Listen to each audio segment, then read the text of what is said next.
From the NBC Theater in Hollywood to all of you across America, a Happy New Year and Great Expectations by Charles Dickens, that is.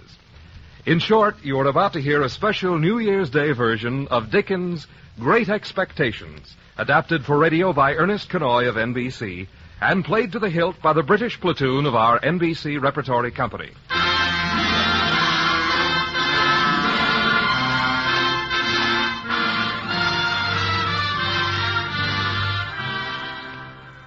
On August 3rd, 1861, in London, a fever of excitement greeted the publishing of the final episode of Charles Dickens' latest serial.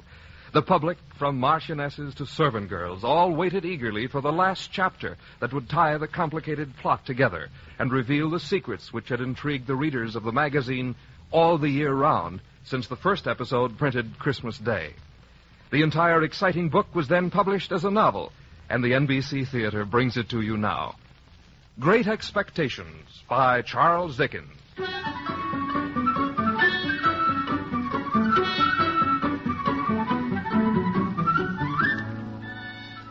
My father's family name being Pirrip, and my Christian name Philip, my infant tongue could make of both names nothing longer or more explicit than Pip. So, Pip I called myself, and Pip I was called by others.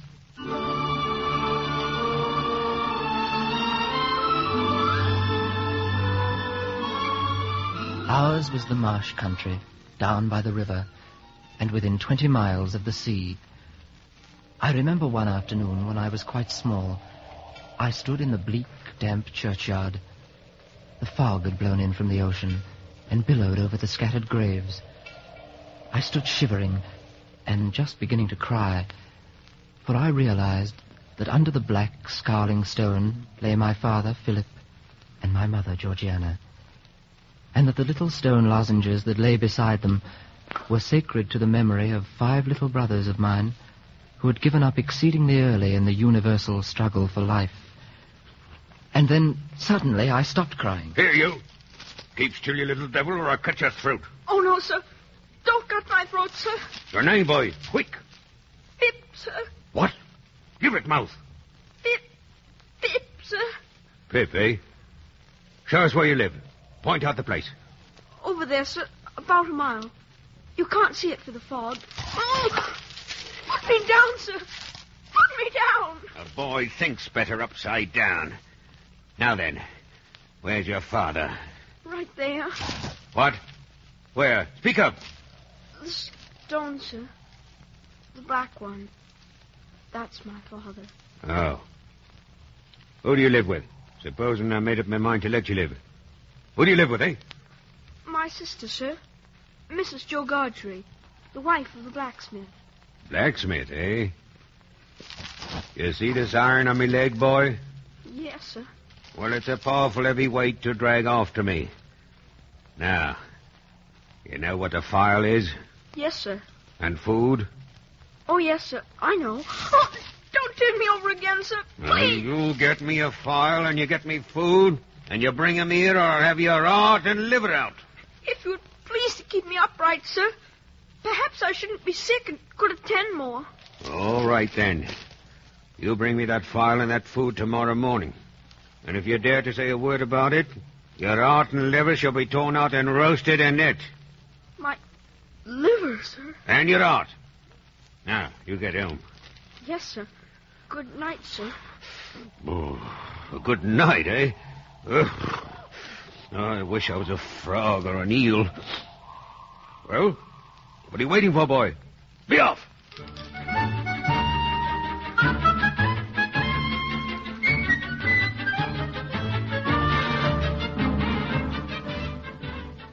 I ran across the marshes and home without stopping.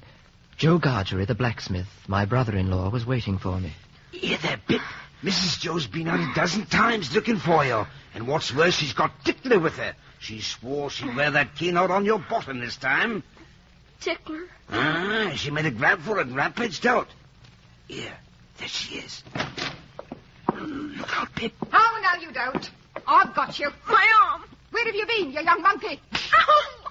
I've only been been to the churchyard. If it wasn't for me, you'd been there long ago and stayed. Who brought you up by hand, eh? You did. And have you got anything to say, Joe Gargery? No, I don't think so. I should hope not. Now, get ready for tea, both of you, or there'll be no food this night. Go on, sit down.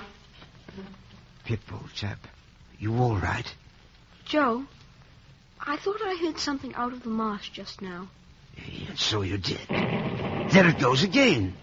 There's a convict escaped last night, and now they're firing warning for another. Where does the firing come from, Joe?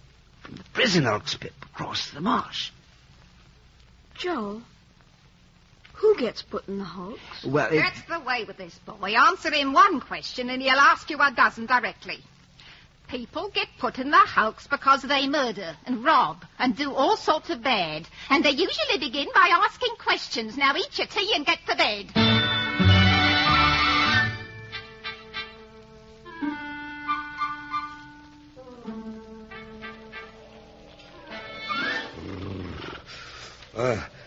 There you are, boy. Well, what's your package, boy? The support pie, sir. Hold on. You brought no one with you? Oh, no, sir. I believe you. You'd be a fierce young hound if you joined to hunt a wretched varmint as near death and dunghill as this one is. There's another one, you know. I mean, escaped. What? They were firing the cannon last night. Now, where's that file, boy? Yes, sir. I took it from the forge. Good. I'll get this anchor off me leg and then... All right, boy. Go on home. Go on.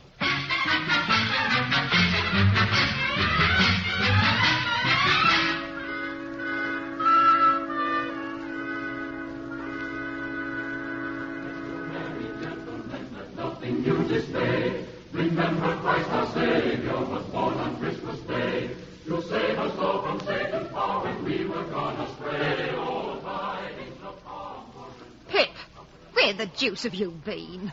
Here it's Christmas Day with Uncle Pumblechook come for Christmas dinner and you wandering about the marshes. Now get inside. I'm sorry.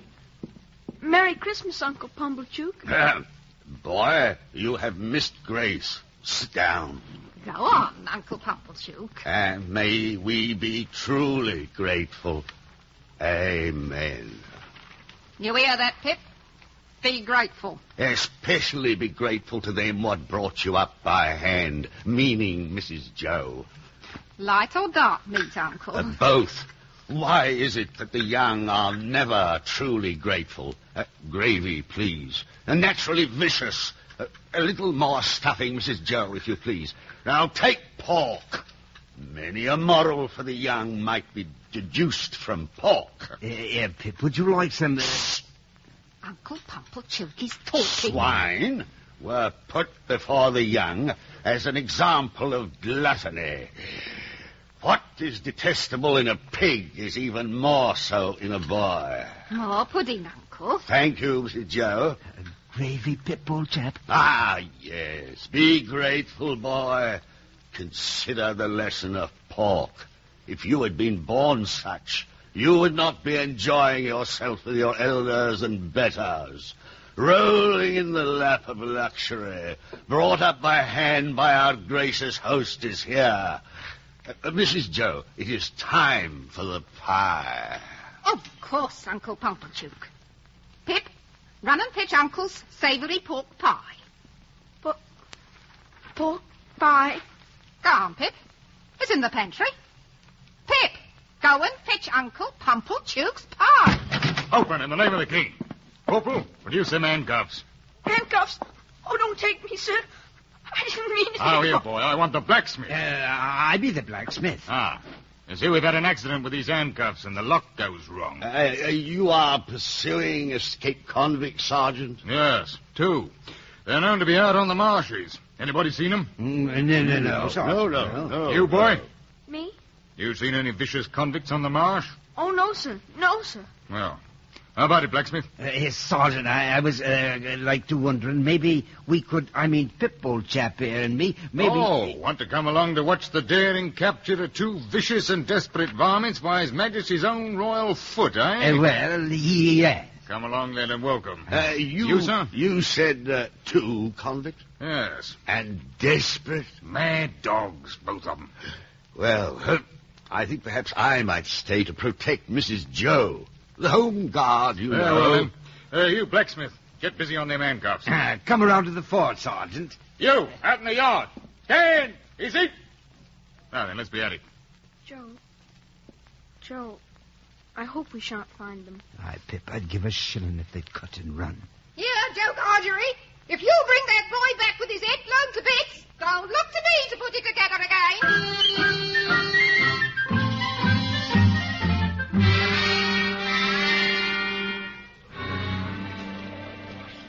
You all right, Pip, old chap? Keeping up? I'm all right, Joe. Hold. Harky. What's that? Listen. Run away! Hey, Sam! Hey there! Forward! Quick! Out! That's what I'll do. Do you suppose it's them, Joe? No way. Telling. Guard! Run away! Over here! Grab onto them, Corporal. Pull them apart. Come on, surrender, you two. Get them apart. Get the handcuffs on them. Mind! I took him. I'll give him up to you. Get those irons. He tried to murder me. Take notice, guard. He tried to murder me. Not likely. He's a gentleman, he is. I wouldn't want the Elks to lose their gentleman. I got clear of the ship single-handed. You don't find no iron on my leg, but I come back when I heard he got off. You think I'd let him make a tool of me again? After the way it went when we was tried together? Tried to murder me. Enough of this talking. Light those torches. We got a long, wet march back to the Oaks.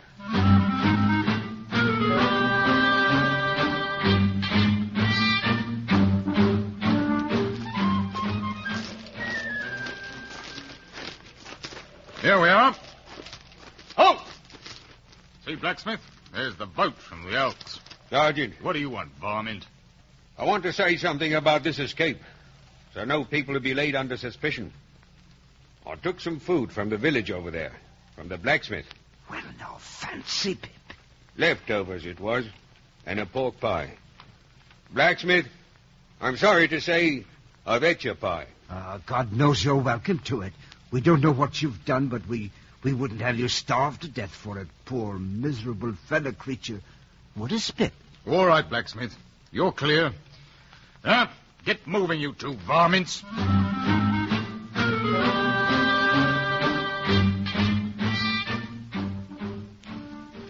The wonder of the convicts and the pilfered pork pie soon died away. The days stretched into weeks, and then to months. And then one day my sister, Mrs. Joe, burst in from marketing, followed closely by Uncle Pumblechook. Well, where is he? Where is that boy? If he isn't grateful this day, he never will be. Which is extremely likely. Vicious, naturally vicious. Oh, what's all this now? Miss Avisham wants him. He's to go and play there. And he'd better play, or I'll work him. Miss Avisham of yon big house? Aye, the rich old lady. She wants him to play. I wonder how she got to know Pip. Noodle, who said she knew him? It was I recommended him. It'll make the boy's fortune. She's that rich. Boy, be forever grateful to all friends, but especially unto them what raised you by hand. He's got to go right now with Uncle Pumblechook. Go on, Pip. Goodbye, Joe. God bless you, Pip, old chap. Very well. Let us be off.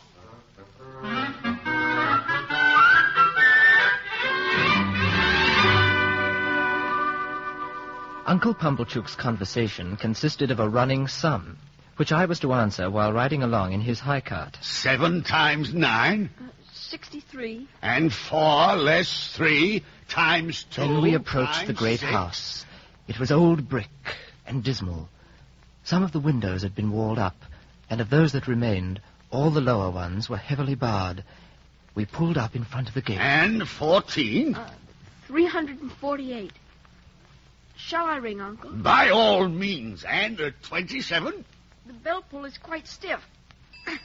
There. Boy, and 27. I'm afraid I've lost count. There's somebody here. What name?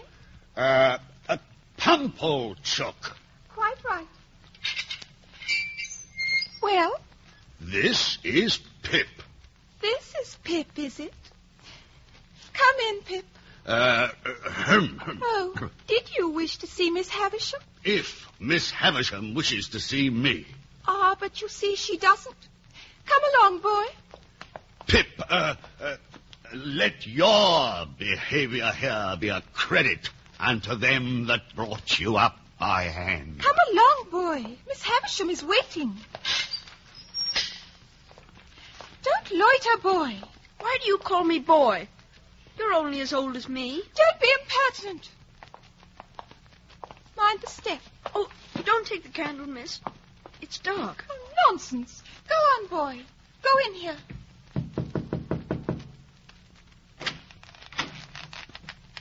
Who's there? Pip, ma'am. Pip? Mr. Pumblechook's boy, ma'am. Come nearer, boy. Let me look at you. Come closer, boy. Closer. Yes, ma'am. Look at me. You're not afraid of a woman who has never seen the sun since you were born? No, ma'am. Do you know what I touch here beneath these withered, yellowed bridal veils? Your heart, ma'am? Broken. I'm tired. I want diversion, and I've done with men and women. Play, boy. Play, ma'am? I've a sick fancy to see someone play. Play, boy. Well, are you sullen and obstinate, Pip? No, ma'am. I'm very sorry for you. And if you complain of me, I shall get into trouble. I just can't play. Call Estella. Go on, boy. Call Estella at the door. Yes, ma'am. Estella, do you want me, Miss Havisham? Let me see you play cards with this boy. Why, he's a common laboring boy. Estella, you can break his heart. What do you play, boy? At cards. Only beggar my neighbor, miss. Play. What coarse hands he has. And what thick boots. You say nothing of her, Pip. No, ma'am. What do you think of Estella? I don't like to say. Tell me in my ear. I think she's very proud. Anything else? I think she's very pretty. And? I think she's very insulting. I think I should like to go home. And so you shall. When shall I have you here again? Well, ma'am, today is Wednesday. There, I know nothing of days of the week. Time stands still here. Come again after 6 days. Yes, ma'am. Estella, take him out. Let him have something to eat. Come along, boy. In 6 days, Pip. There, boy. You're to eat here. But you've put the plate on the floor. Of course. Go on. Go on, boy. Eat. Why don't you cry, boy? Because I don't want to. You do. You cry until you're half blind. You're near crying now. Go home, boy. Go home and cry.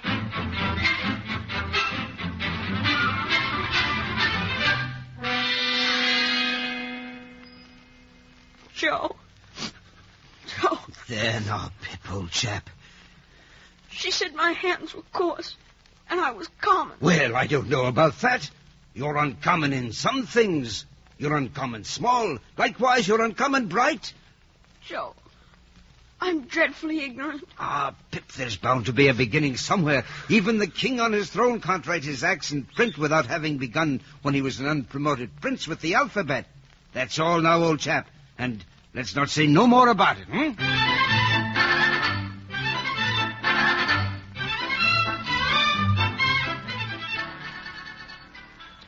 At length the time came for me to return to Miss Havisham's, and once again I followed Estella's flickering candle down the long, shrouded halls of the manor house. Suddenly she stopped and turned to me. Am I pretty? Yes, miss.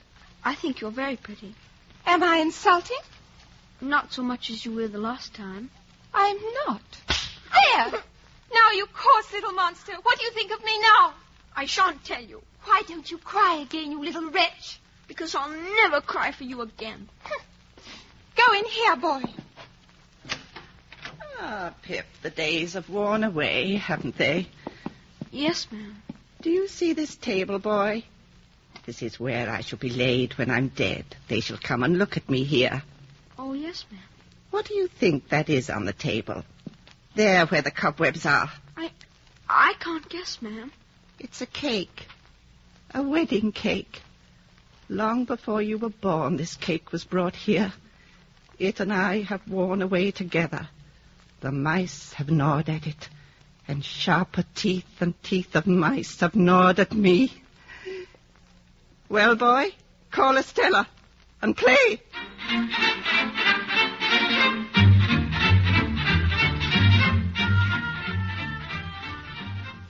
I returned to Miss Havisham several times a week for 8 or 10 months. She would sit in the shrouded, dimly lit room and watch Estella and I play at cards. And then one day she bade me bring Joe Gargery to see her. I was to be apprenticed to Joe to learn to be a blacksmith, and Miss Havisham gave me £25 as premium. The next day Uncle Pumblechook took me by the scruff of the neck to be bound apprentice at the town hall.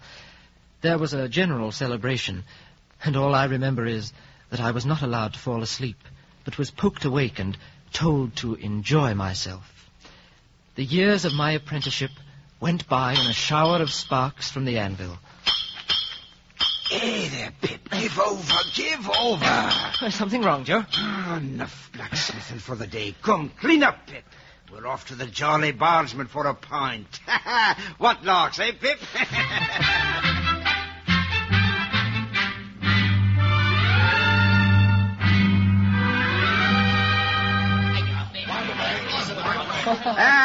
Pints at the end of the day is the labouring man's right, eh, Pip?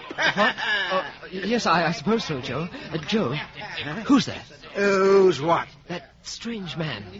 He's coming over here. I never seen him before, Pip. I am looking for a blacksmith by name Joseph or Joe Gargery. I be Joe Gargery. You have an apprentice commonly known as Pip. I'm Pip. What is it you was wanting with me and Pip, My name is Jaggers, and I'm a lawyer in London. Joseph Gargery, I am the bearer of an offer to relieve you of this young fellow's apprentice. What? You would not object to releasing him for his own good? You would not want any payment? Heaven forbid I should stand in Pip's way. Heaven forbidding is pious, not to the point. The answer is no. Well, the communication that I have concerning this young fellow is that he has great expectations. Eh? I'm instructed to tell him that he will come into a handsome property. Well, fancy that. And further, it is the desire of the present owner of the property that he be immediately removed from here and be brought up as a gentleman. A gentleman? Now, Mr. Pip, if you have any objections, this is the time to state it. Objection? Why, no, of course not. Well, I should think not. You are to understand that the name of your benefactor remains a profound secret, and you may not inquire into the hidden identity. I understand. Good. When will you come to London? London? Whenever you say so. First, you will procure suitable clothing. I shall leave you 20 guineas, and I shall expect you in London, Mr. Pip, this day week. And be prompt. I cannot abide a laggard.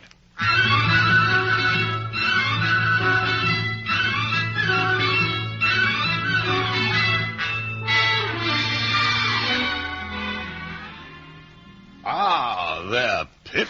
I've just been ordering a new suit, Uncle Pumblechook. And to think that I should have been the signpost to your good fortune. A proud moment, boy. But my benefactor remains a secret. Ah, but to a man of insight, my boy, the mist of secrecy merely floats away. Well, I must be off now, Uncle.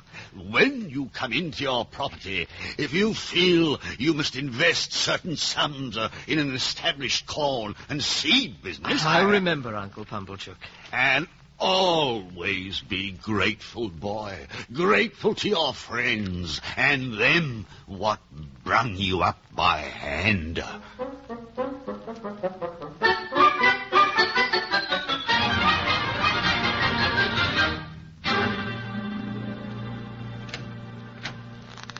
Well, Pip? I'm going to London tomorrow, Miss Havisham, and I've come to take my leave of you. Yeah, Yes, I've seen Mr. Jaggers, Pip. I know all about it. So you're adopted by a rich person? Yes, Miss Havisham. And Mr. Jaggers is made your guardian? Yes, Miss Havisham. Well, you have a promising career before you.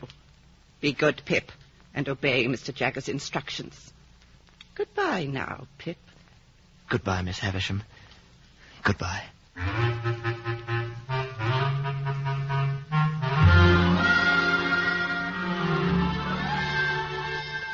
The light was just beginning to break over the marshes when the London stage rattled into our village. The horses were stamping and snorting with the cold, and the top riders were bundled to the ears like so many caterpillars waiting for spring. All up the London stage!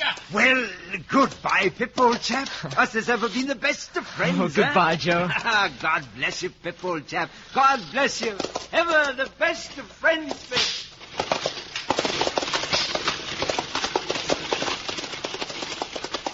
The high-swaying coach rattled off down the road, and for a while I turned and looked at the winking lights of our village and the mist rising off the marsh. Then I turned and looked forward. The London road stretched out under the horses' feet. The mists had all solemnly risen now, and the world lay spread before me. Hey, up there! Up there!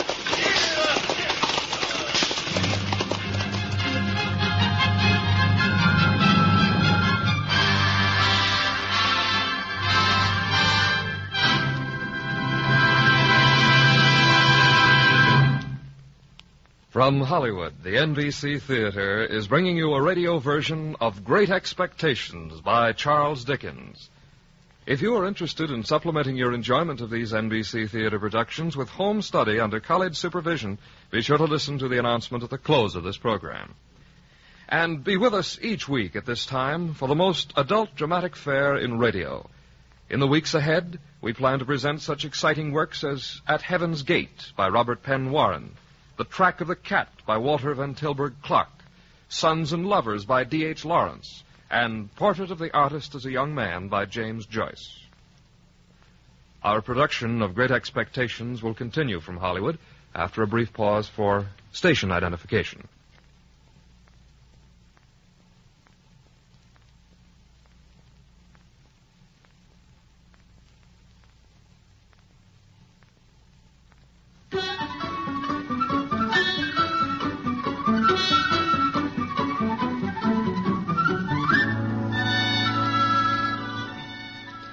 After hours of jolting, the coach finally clattered over the London cobblestones.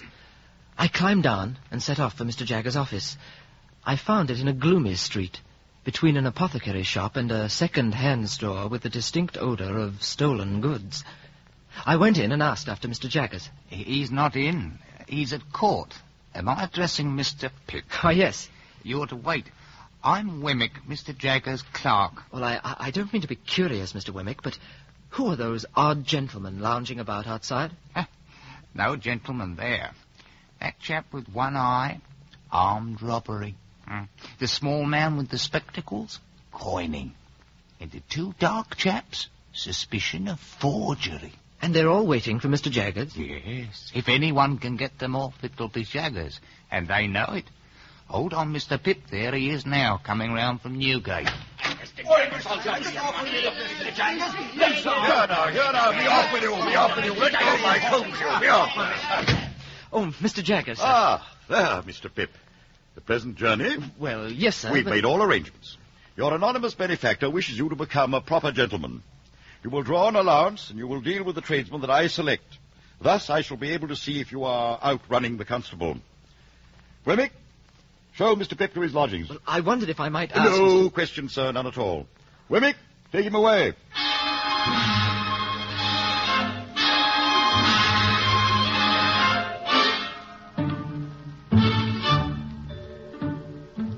Mr. Wemmick conducted me to Bernard's Inn, where I was to lodge, and introduced me to Mr. Herbert Pocket, who was to be my tutor and companion. Perhaps I should have been more surprised when I discovered Pocket was Miss Havisham's cousin. Oh, yes, Pip. She's a Tartar. Miss Havisham? Oh, no, I meant Estella. You know she's been brought up by Miss Havisham to wreak vengeance on the entire race of man. Forever, why? Bless me, don't you know? Well, it's quite a long and gruesome story, but we shall have it with dinner. And if you like, I'll begin your instruction into the manners of gentlemen. Shall we go down to the tavern?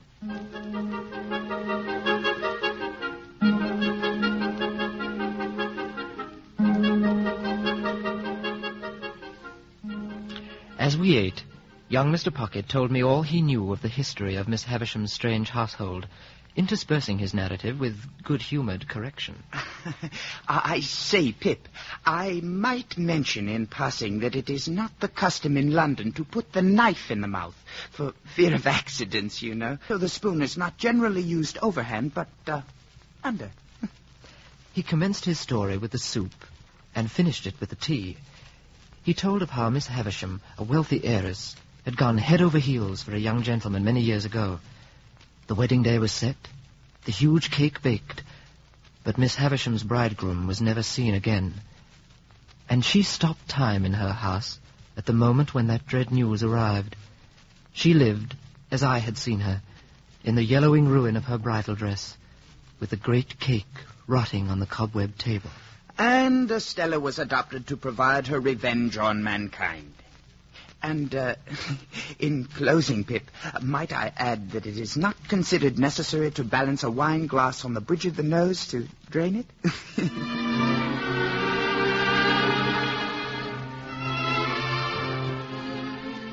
Here you are, Mr. Pip. Your 3rd month's allowance. £20. Mr. Wemmick, I don't know what to make of Mr. Jagger's manner. He seems so inquisitorial. Oh, he don't mean to. He's deep. Deep? As Australia. Them two knew it. Them on the wall. Oh, you mean the masks? Are they good likenesses? Young man, them is the faces themselves, cast directly after the individuals in question was cut down off Newgate gallows. Oh. They was clients of Mr. Jagger's what didn't pay a fee. Now, you take his housekeeper. His housekeeper? She's a lioness tamed, she is. A lioness tamed. She'll give you an idea of what kind of man is Mr. Jaggers.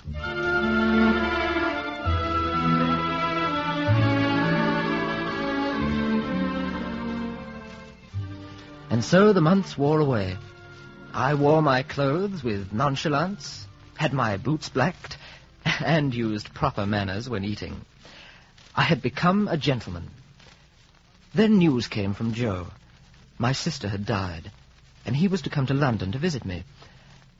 I must confess that, could I have kept him away by paying money, I would have done so. For now I was ashamed of his blacksmith trade and his rough speech. Here, Pip, old chap. Joe, how are you?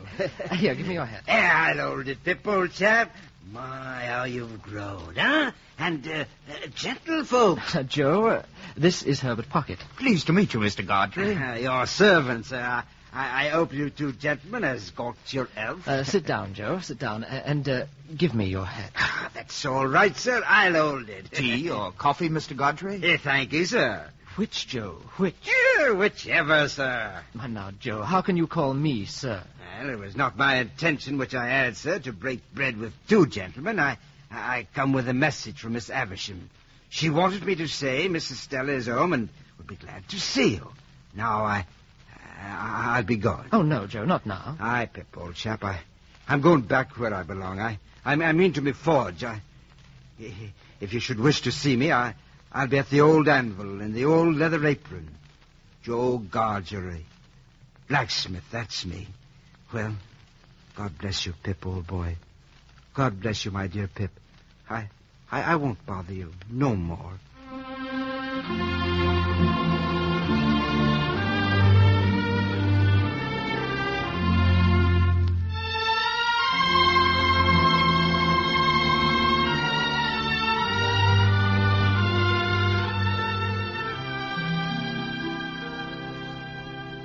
The next day I went down from London to Miss Havisham's. Her door was open as I approached.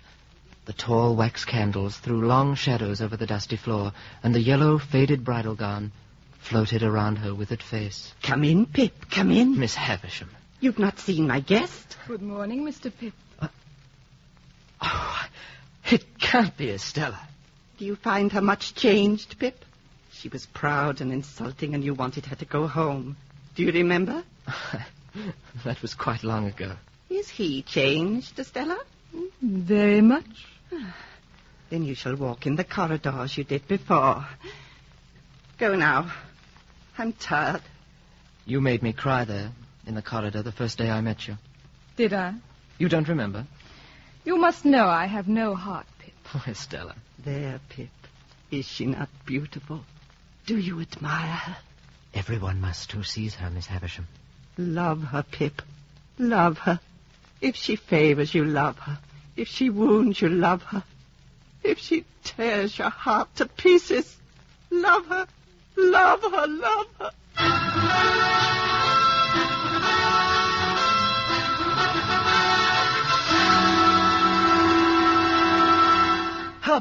Herbert, wake up. Wake up. Oh, Pip, when did you return to London? Herbert, I'm in love. I adore Estella. I see. Have you any idea of Estella's views? She's thousands of miles off. And well off, my dear Pip. Remember, she's been bred as a sharp knife to wound the soul of all men. She's the extension of Miss Havisham's mad rage. I know, Herbert, I know. But nothing drowns the memory of her. Oh, she's beautiful, Herbert, and I love her.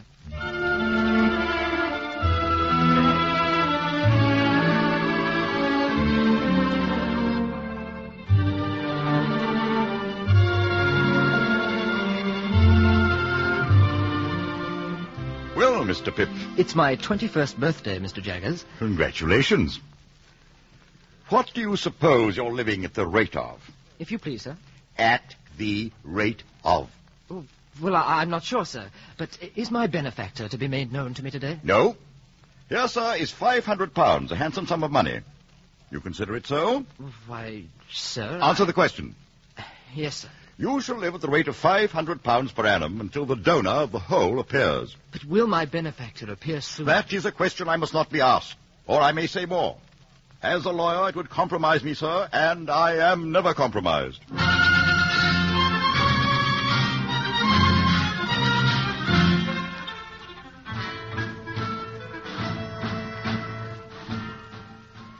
Estella was the success of the season in London.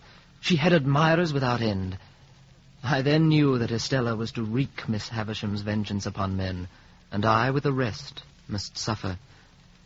Then we returned to Miss Havisham, who was particularly pleased to see Estella, but she struck the floor impatiently with her stick when the girl pulled away. What girl? Are you tired of me? Only tired of myself. Speak the truth, you ingrate. You're tired of me. I told you no, that should suffice. You cold, cold heart. What? Do you reproach me for being cold? Look at her. So hard and thankless on the hearth where she was reared. I am what you have made me. I owe everything to you. But what would you have of me? Love. Oh, you cannot ask me to return what you never gave me. Did I never give her love? Burning, sharp, painful love. And she speaks thus of me. Let her call me mad. Mad? No. Who knows better the steady memory, the set purpose that has driven you? Did I not sit at this very hearth and learn a lesson from your lips and from your eyes? So proud, so proud. Who taught me to be so? Who praised me when I learnt my lesson? So hard. Who taught me to be hard? But to me, to be proud and hard to me, Estella to me. I cannot think why you are not reasonable. I have remembered your wrongs and your teachings. I have never shown any weakness that I can charge myself with. Would it be weakness to return my love? I am the soul you made. You formed me cold and proud and incapable of love. Well, I will follow your lessons. I will torture and punish and madden, but love I cannot.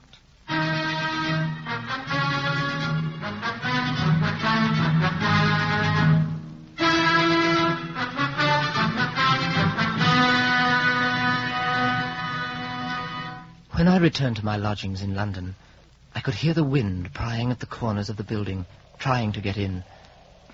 I climbed to the 3rd floor and unlocked my door. A single candle threw dancing shadows about the room, and standing in the center of the light stood a massive, gray-haired man, browned and hardened by exposure to the weather. It is you. It is Pip. I've come. I pray, sir, what is your business? I've been waiting for you. There's no one nigh. What do you mean, breaking into my room? Explain yourself. Oh, you're down to remember. A certain night, a cold and wet night with a fog rising off the marsh. Wait, And the churchyard stones. Do you remember a poor shivering varmint, a convict, escaped to the hulks? You, the man in the churchyard, the convict. Aye, and you brought me food, and never a word did you spill to any man. Do you remember now, dear boy? You acted noble, Pip. You ran, dear boy. Stay. If you have come here to thank me, it was not necessary. I'll not turn you out, but surely you must understand... Eh, Pip? ...that I cannot renew that chance meeting with you. But you're wet and you look weary. Will you drink something before you go? No, boy. I'll not drink. How are you living? Do you need money? I've done wonderful well across the ocean. Well, I'm glad to hear it. Might I be bold to ask how you've done since you was out on them marshes? I've been chosen to succeed to some property. Might a mere varmint ask, whose property? Well, I don't know. And a guardian? Some lawyer, maybe? Might it be with the first initial J? Might his name then be Jaggers? You... How did I find you, you ask? I wrote to this Mr. Jaggers. But it can't be. Yes, Pip, dear boy. I've made a gentleman of you. It's me what's done it. Oh, no. Yes, I swore that time if ever I got rich, it should be for you. Aye, it was me dragged you away from the blacksmith forge to make a gentleman out of you. I was a convict, Pip, but I made you a gentleman. Me, chained and beaten and transported halfway around the world to Australia. Who else should it be, dear boy? Well, I had thought someone else. I don't know what to say. Oh, that's all right, dear boy. You weren't prepared like I was. But now, where'll you put me? Do you mean to sleep? Yes, long and sound. But looky here. Caution.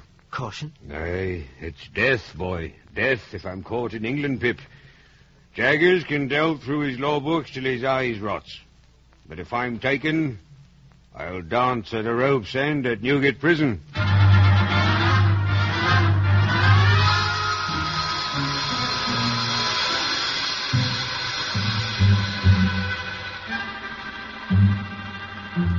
Mr. Jaggers, I must speak with you. Now, Pip, be careful. Don't commit yourself. Don't commit anyone. I only want to find out if a person named Abel Magwitch, an ex-convict, is the benefactor so long unknown to me. Yes. That is the man. In Australia. And only he? Only he. But I had always supposed it was Miss Havisham. I'm not responsible for that, Pip. Not a particle of evidence. Then it is true. Take only the evidence, Pip. This Magwitch, in Australia, communicated with me and intimated that he would return to England. This would be an act of felony, and in this, sir, I cannot commit myself. Of course not, Mr. Jaggers. I shall want nothing more to do with the entire business. Do you understand that, Pip? Nothing.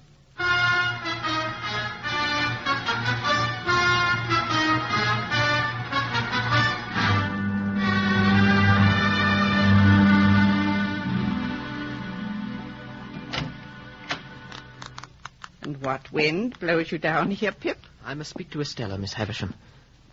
And I promise it will not displease you. For I am as unhappy as ever you meant me to be. Oh, Pip, really? I've found out who my mysterious patron really is. But that is another secret. It's another secret? Well... But because Mr. Jaggers... Mr. Jaggers is my lawyer. That he was also agent of your patron was coincidence. He has a great many clients. But when I fell into the mistake and assumed that you were my patron, you led me on. Yes. I led you on. Was that kind? Kind? Who am I that I should be kind? Well, then, what else, Pip? The rest is to Estella. Yes, Pip. I love you. You know that I have loved you long and dearly. And so? I should have spoken sooner, but for my long mistake. It made me think that Miss Havisham had meant us at last for one another. But now... I have not asked you to speak, Pip. I know. I shall be poor again, Estella. I cannot take any further gifts from my benefactor. But still I love you. Pip, when you say you love me, I know what you mean as a form of words, but nothing more. I have tried to warn you of this, have I not? I so hoped you didn't mean it. You were so young, so beautiful. Pip, I shall tell you the truth. I am to be married. Married? You know him. Bentley Drummle. Drummle? But he's a brute, Estella, a stupid brute. Why, to fling yourself away on a man like... Do not be afraid of my being a blessing to him. I bring him nothing, as he brings me nothing. Estella. Oh, come, will you cry as you did when we first met? Are you still that common village boy? Oh, Pip, you will get me out of your thoughts in a week. Nay, Estella. You have been in my every flash of fancy since I was a boy. Miss Havisham, this is indeed your revenge. A cruel, blind, senseless revenge for a wrong I never did you. Pip, I can hear no more. God forgive you, Miss Havisham, for I cannot.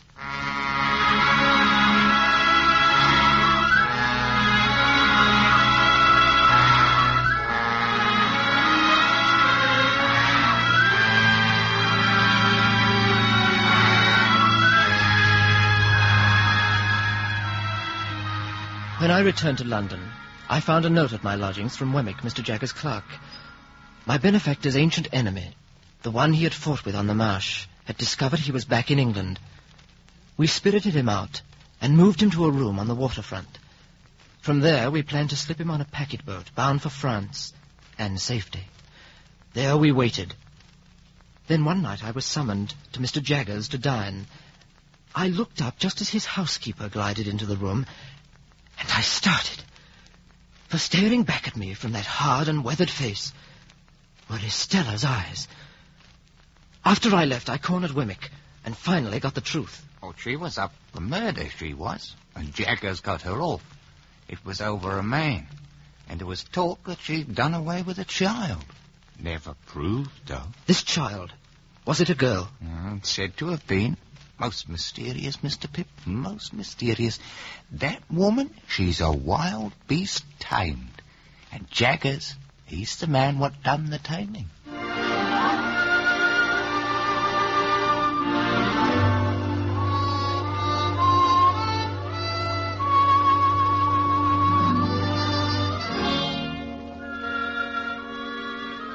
So, Mr. Pip, you have heard the story of Miss Havisham's adopted daughter. More than that, I know her father. What? Magwitch. Magwitch, the convict from Australia. He told how you defended your housekeeper, his wife. He told me of the child that disappeared. He thinks her dead. I am a busy man, Mr. Pip. The truth, Mr. Jaggers. I must have the truth. Well, then, I'll put a case to you. Mind, I admit nothing. Put the case that a woman such as you describe, a murderer, had her child concealed, and at the same time her legal adviser held a trust to find a child for an eccentric, rich lady to adopt. I follow you, sir. This legal adviser has seen children solemnly tried at the criminal bar. He knew of them whipped, tortured, transported, growing up for the chain and the hangman. Put the case that he saw one pretty little child that could be saved. Understand, Pip? I admit nothing. I understand. Now, Pip, for whose sake would you reveal the secret? For the child? Tell her of a murderess and felonous parents? For you, who loved the child? Nay, sir. Nay, I be hanged for it. But remember, sir, that I admit nothing. Now, Wemmick, bring in those ledgers.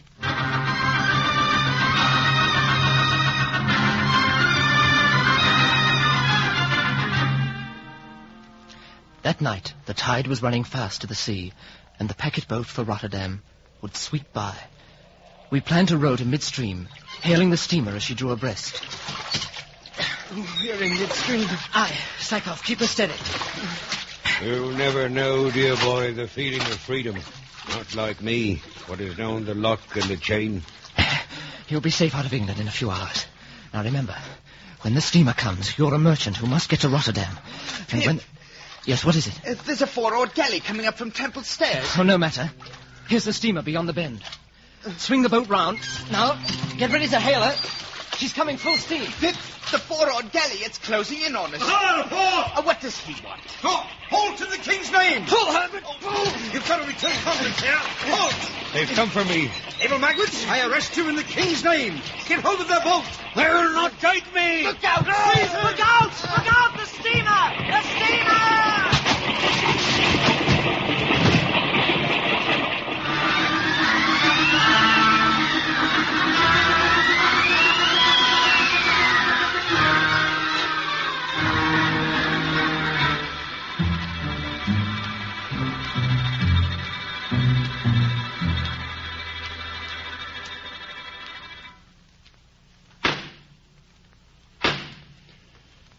And in the name of His Majesty the King, I direct that you, Abel Magwitch, convict, returning to England after being sentenced to eternal exile, be taken to Tyburn Hill, and there, in the presence of all just men and women, be hanged by the neck until dead. May God have mercy on your soul. Bring on the next one.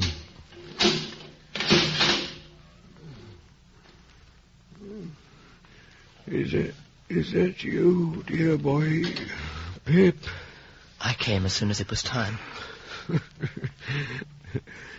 Well, I'll fool 'em. They'll not be hanging me. That steamer paddle finished me. Are you in much pain today? I'll not I'm up, Pip. But I've seen, my boy, a gentleman. Oh, dear Magwitch. Can you hear me? You had a child once, whom you lost. She lives. She is a lady, and is very beautiful. She is very beautiful, and I love her.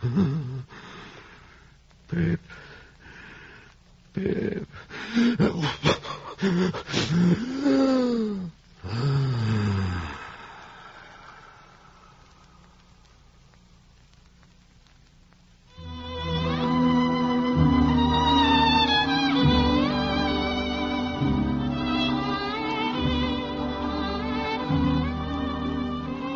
His gnarled face was softer, and the massive hands fell to his side.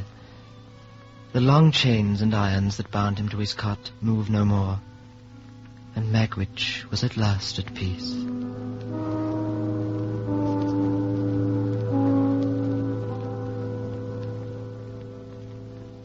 I wandered about the city then for days. The night on the river and the days that followed had brought on a violent fever. A swirling vapor clouded my mind, and men came in and out of it as ghosts. And then all seemed to look like Joe Gargery. Easy now, Pip, old chap. Joe? Is it really Joe? Aye, old Joe himself. Oh, Joe. Easy now. You're back at the forge, safe and sound. You know who my patron was, Joe. It wasn't Miss Havisham at all. Aye, Pip, I know. And I've sore news for you. Miss Havisham, she caught that bride gown of hers in the fire when the young girl went to be wed. She's gone now, Pip, old chap. Gone to peace, poor lady. Oh, Joe, I've no money now, and I've a mountain of debts in the city. Yeah, now I've got plenty for all. Oh, no. No, I shall be off with Herbert Pocket. He has a place in a merchant's firm. I shall leave England, Joe. But I'll come back someday. Then, what larks, eh? Aye, Pip, old chap. What larks?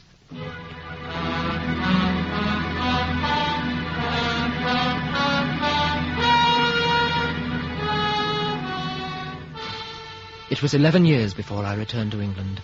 before I saw the flat marshlands again and the tiny buildings of Joe's forge. That night, as the light slid away, I wandered over to the village where Miss Havisham's great house had stood. There was no house now. The ground was bare, and the ivy climbed over the few remaining bricks and remnants of the walls. A cool, silvery mist veiled the twilight. And as I turned to leave, I saw a dark figure wandering in the ruins. For a moment it seemed to be the veiled form of Miss Havisham. But then I came closer and saw it was Estella. Pip! Oh, I wonder you knew me. I am greatly changed. Your eyes are sadder, Estella. They used to flash pride and scorn.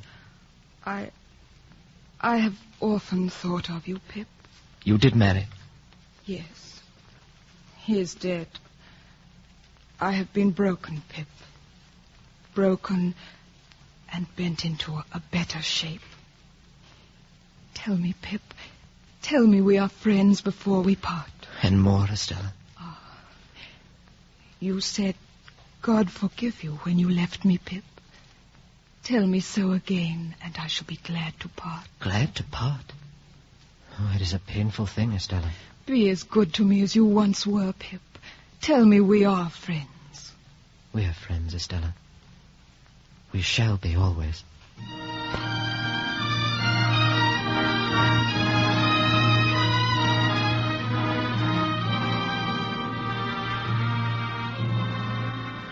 I took her hand in mine, and we went out of that ruined place. The ivy caught at us as we passed through the gate, but the tangled vines slipped away, and we went forward. The evening mists were rising now. The marshland lay open before us, and in all the broad expanse of tranquil light they showed to me, I saw no shadow of another parting from her.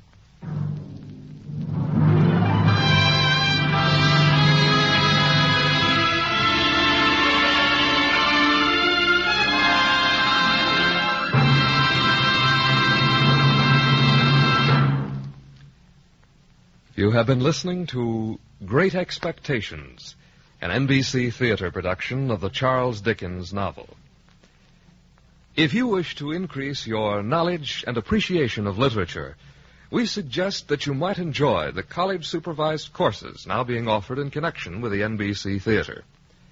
For full information, write to NBC Theater in care of one of the following universities or colleges: the University of Louisville, Louisville, Kentucky; the University of Tulsa, Tulsa, Oklahoma; Kansas State Teachers College, Pittsburgh, Kansas; Washington State College, Pullman, Washington; the University of Arizona, Tucson, Arizona; Texas College of Arts and Industries, Kingsville, Texas; or Brooklyn College, Brooklyn, New York. You also have a chance to win a set of the famous Encyclopedia Britannica. Several of the universities and colleges offering these courses are giving the encyclopedia as prizes to the students doing the best work. Enroll in a supervised course, and you may be one of the fortunate ones to win the Encyclopedia Britannica.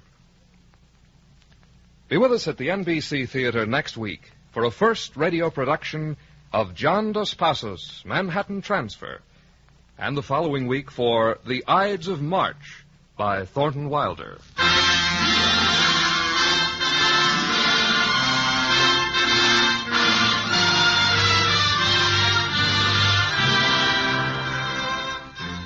Great Expectations was adapted for the NBC Theater by Ernest Kenoy. Our cast included Terry Kilburn as Pip, Donald Morrison as Magwitch, John Ramsey Hill was young Pip, George Pembroke was Joe, Phyllis Morris was Mrs. Joe, Alec Harford was Pumblechook, Raymond Lawrence was Compeyson, Constance Cavendish as Stella, Norma Varden was Miss Havisham, Ramsey Hill was Jaggers, Ben Wright was Wemmick, and Hugh Thomas was Pocket. Your announcer, Don Stanley. The director of the NBC Theater is Andrew C. Love.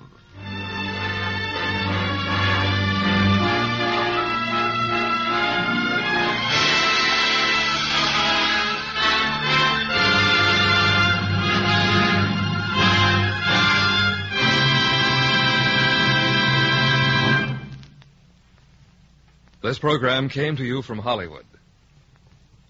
What's on NBC today?